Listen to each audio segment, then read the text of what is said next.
Hello students, today I am going to teach you your second chapter the earlier societies from your social study book. बच्चों ये मैंने आपको chapter 2 है जो आधा करा चुकी हूँ, बाकी का आधा मैं आज कराने जा रही हूँ आपको।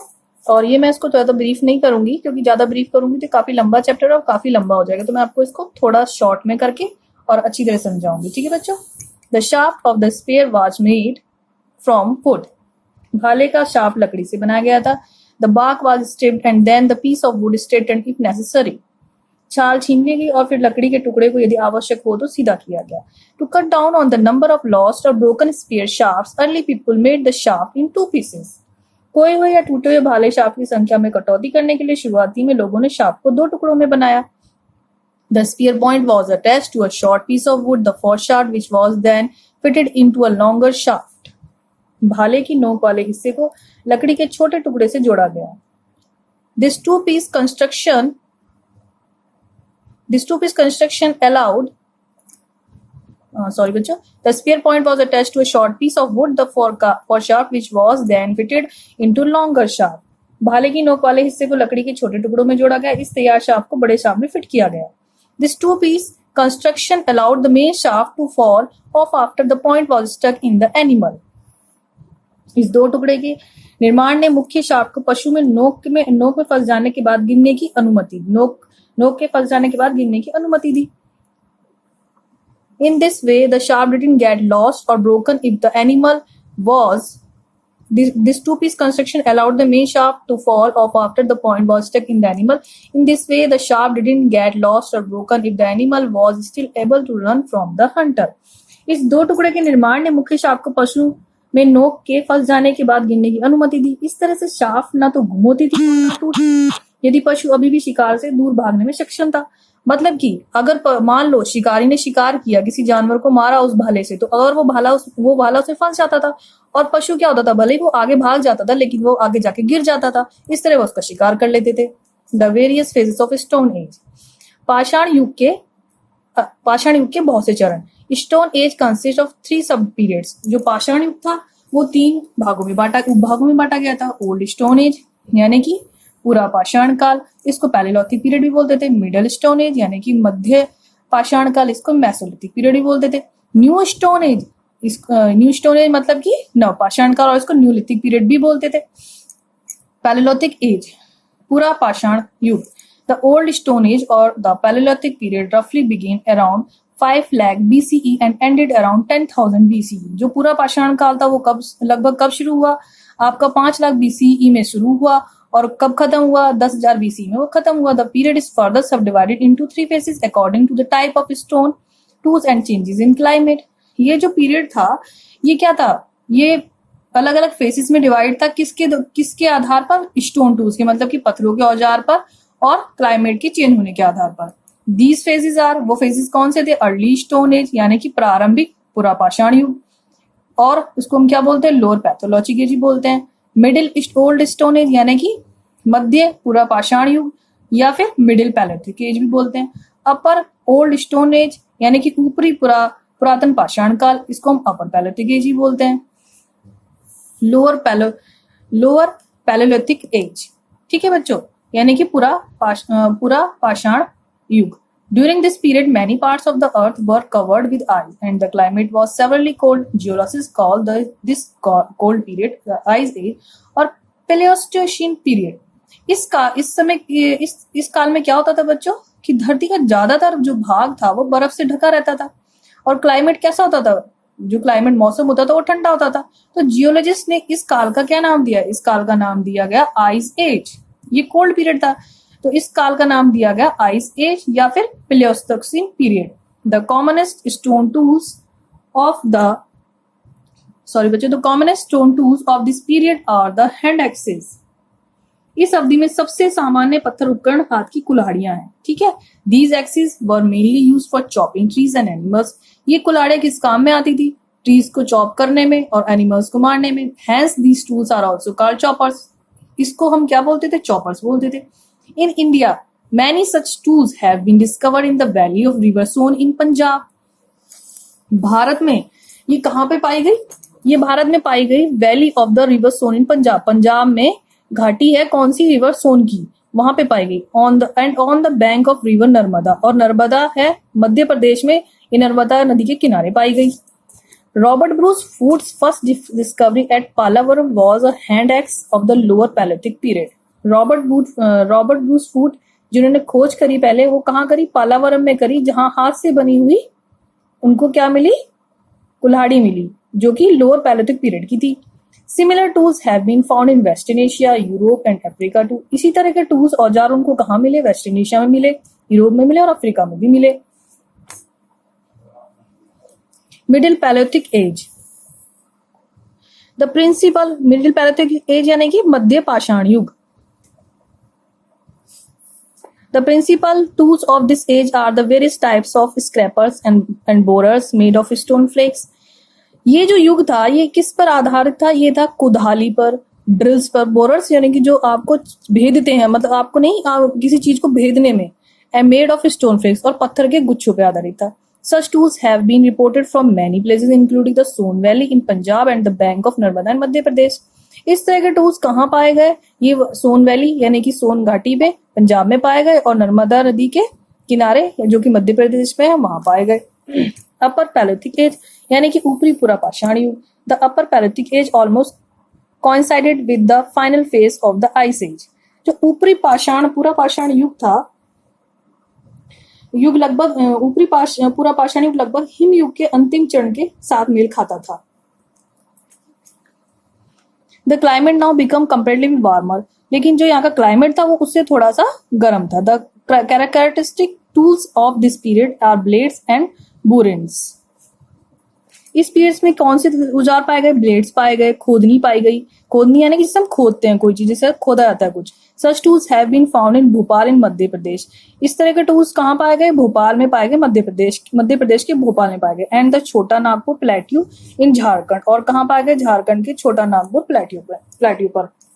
डिस्कवरी ऑफ फायर यानी कि आग की खोज। Fire was undoubtedly the most important discovery of the palaeolithic age. आग जो है एक ऐसी खोज थी जो मतलब एक कह सकते हैं कि अचंभित करने वाली खोज थी पैलेलिथिक एज की। Interestingly it was probably an accident discover. दिलचस्प है, ये शायद आकस्मिक खोज थी। It is likely that while striking two pieces of flint together to shape into tools, man notice sparks. These could be produced on demand and ignite dry leaves, and so he learned to create fire। ये संभावना है कि flint के दो टुकड़ों को एक साथ जोड़कर उपकरण का आकार दिया गया। इनका उत्पादन मांग पर किया जा सकता है और सूखी पत्तियों को प्रज्वलित करने में किया जाता है, और इसीलिए उसने आग पैदा करना सीखा। Fire was very useful. आग जो थी बहुत लाभदायक थी। It help man to scare away wild animals. It kept burning outside the caves at night. आग को क्या करते थे वो लोग? अपने जो केव्स गुफाएं थे उनके बाहर जलाते थे रात को, ताकि जानवर ना वहां पे आए। It help man to keep warm in winters. ये क्या करते इंसानों को गर्म सर्दियों में गर्म रखते थे। It help in cooking the animals he hunted. और ये क्या करते थे? जो जानवर ये मार के लाते थे उसको पकाने में सहायता करते थे। ये क्या करती थी आग? जो जानवर ये लेके आते थे शिकार करके उसको पकाने में सहायता करते थे। It provided light and night. और ये आग क्या करती थी? रात को रोशनी का काम भी करती थी। मतलब बच्चों, ये कहने का मतलब है कि आपके गुफा के बाहर जो जलाते थे, जब आग जलाते थे तो जानवर डर के मारे नहीं आते थे। आग से डरते हैं वो, इसलिए नहीं आते थे, तो उनका बचाव होता था इस तरह। जो उस टाइम के इंसान थे उनका बचाव होता था इस तरह। It help man to keep warm in winters. वो सर्दियों में इंसानों को गर्मी देती थी। It help in cooking the animals he hunted. जो जानवर वो मार के लाते थे उनको पकाने में सहायता करती थी आग। It provided light at night. और क्या करती थी? और आग क्या करती थी? रात को उजाला करती थी, रोशनी देती थी। The palaeolithic art. अब हम पढ़ेंगे the palaeolithic art. One area in which palaeolithic man showed Neem interest was cave painting. जो पैलेलिथिक था बच्चों, उस टाइम का जो व्यक्ति था, उस टाइम के जो इंसान थे, वो पेंटिंग में बड़ा इंटरेस्ट रखते थे। He painted on the walls of caves using charcoal. वो क्या करते थे कि दीवारों पर, गुफाओं की दीवार पर चारकोल का यूज करके पेंटिंग्स बनाया करते थे। These paintings, some of which have survived till today, give us valuable information about his living condition. वो पेंटिंग्स आज क्या है? आज वह बताती हैं उस टाइम की उस टाइम के कल्चर को बताती हैं कि वो किस तरह रहते थे, क्या करते थे, उस टाइम के कल्चर को बता देती हैं, किस तरह रहते थे, क्या करते थे। The paintings mainly portrayed animal figures,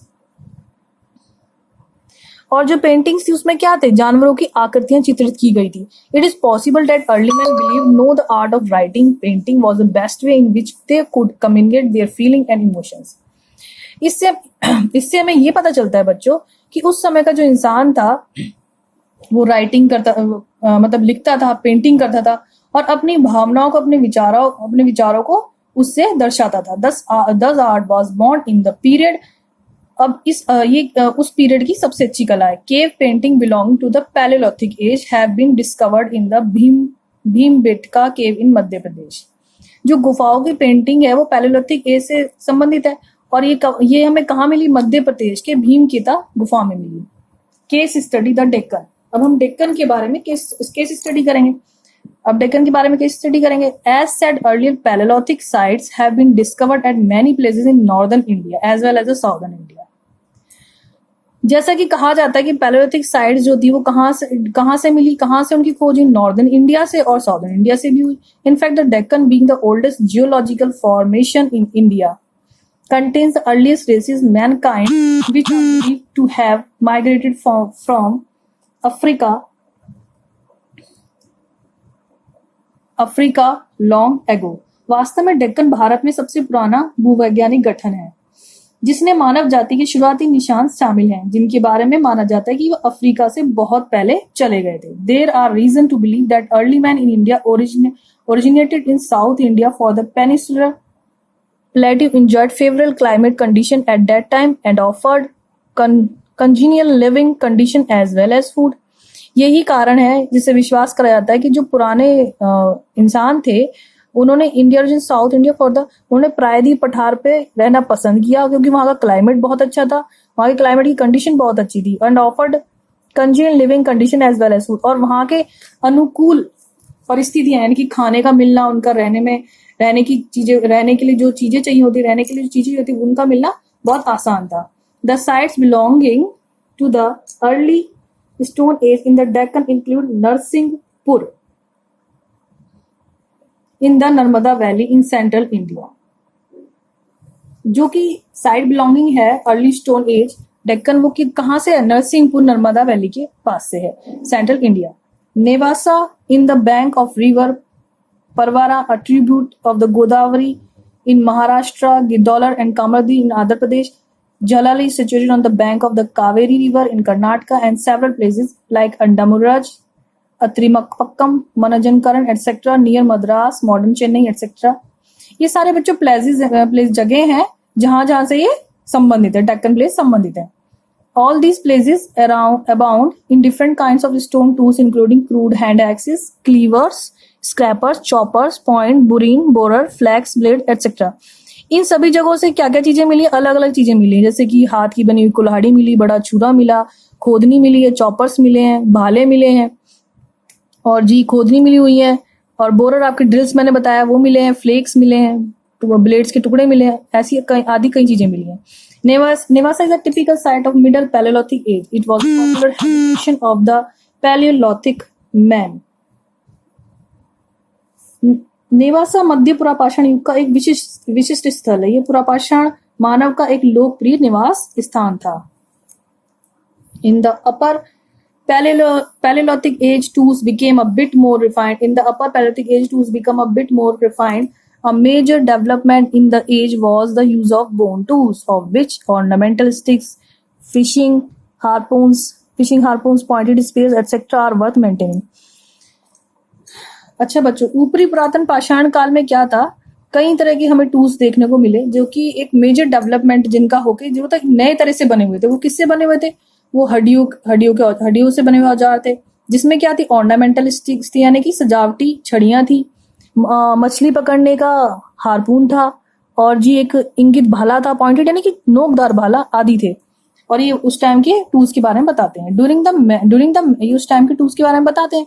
During the Mesolithic age, around 8000 BC, great climate changes occurred throughout the world as the population was growing and the pressure on local resources increased. Groups of people needed to be more mobile. Mesolithic युग के दौरान दुनिया भर में 8000 ईसा पूर्व में अच्छी जलवायु परिवर्तन हुए। जैसे जैसे आबादी बढ़ रही थी और स्थानीय संसाधनों पर दबाव बढ़ रहा था, लोगों के समूह को अधिक मोबाइल की जरूरत थी, यानी कि संचार की जरूरत थी। A major change in this period was to develop the technique of weapons that could be thrown. As a result, bow and arrow was a major change in this period was to develop the technique of weapons that could be thrown. यानी कि इस अवधि में एक बड़ा बदलाव हथियारों को फेंकने की तकनीक विकसित करना था। As a Microthis, Adamgarh situated as a result, bow and arrow was introduced. मतलब जैसे कि हम कह सकते हैं कि आपका जो तीर हो गया, धनुष तीर हो गया, ये बताते हैं कि उस टाइम के ये थे, दर्शाते हैं कि मेसोलिथिक एज के थे।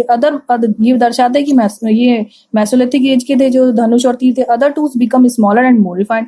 जो और तरह के औजार थे वो कैसे थे? छोटे थे, मोर रिफाइंड थे। These were known as microlithic. Adamgarh situated on the banks of the Narmada river in Madhya Pradesh contain several rock shelters where such microliths have been discovered. ये कहाँ से मिले? ये इसकी खोज कहाँ से की गई? ये मिले माइक्रोलिथिस आदमगढ़ सिचुएटेड, जो कि कहाँ पे है? नर्मदा रिवर के किनारे है, मध्य प्रदेश में नर्मदा रिवर के किनारे है। वहां पे क्या मिले? रॉक शेल्टर्स मिले, जो कि बताते हैं कि माइक्रोलिथिस की खोज कैसे हुई, बताते हैं कि माइक्रोलिथिस क्या थे, उनकी खोज के बारे में बताते हैं। केव पेंट, उनकी खोज के बारे में बताते हैं। Cave painting was also associated with the Mesolithic culture. गुफाओं की पेंटेड भी मेसोलिथिक कल्चर को बताती है। Rock shelters and caves have been found in the Vindhyachal.